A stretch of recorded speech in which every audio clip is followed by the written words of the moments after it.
All right, let's talk about something that trips up so many people on the job hunt.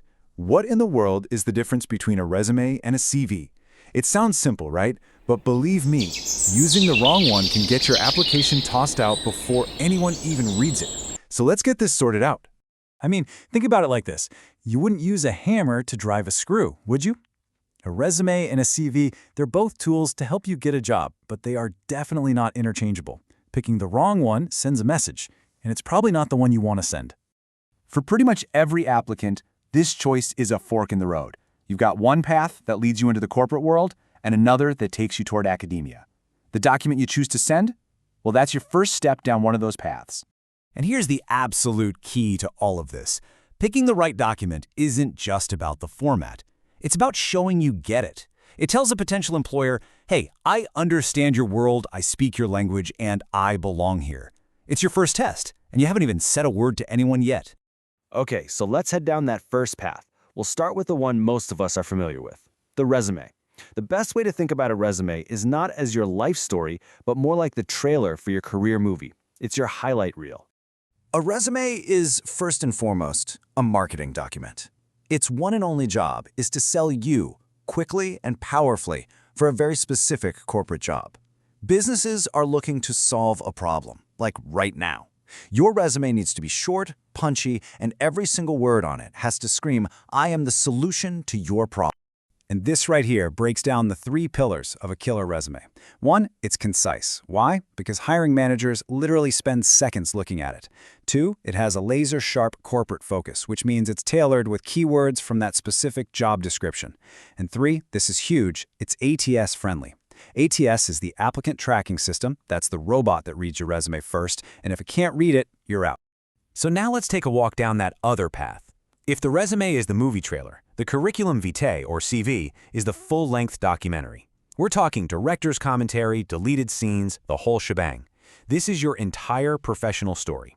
You know, the term curriculum vitae is Latin for course of life, and that's literally what it is. This is not a marketing tool for one job. It's your complete academic and professional record. It's all about presenting the full, incredible depth of your credentials, because in academia, they're not just hiring you for a task. They're evaluating your entire history of thought and research. And this just shows you how different they are. A CV is long form.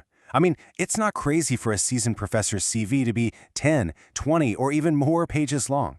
Its focus is totally on academic and research work.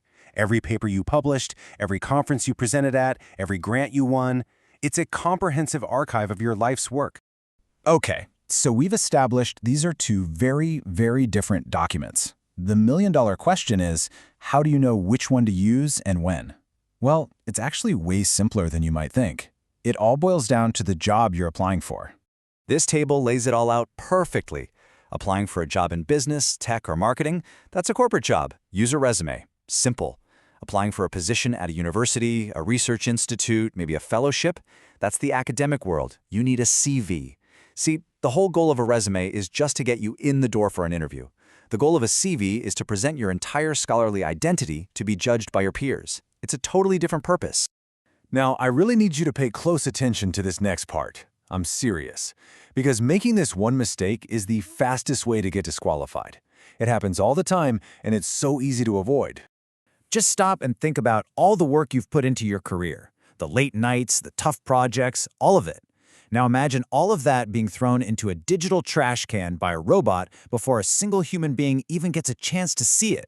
Yeah, that's what's at stake here. And there you have it. The #1 mistake is submitting a CV for a corporate job that uses an applicant tracking system. So why is this so bad? Because that software is built to understand the simple keyword-based format of a resume.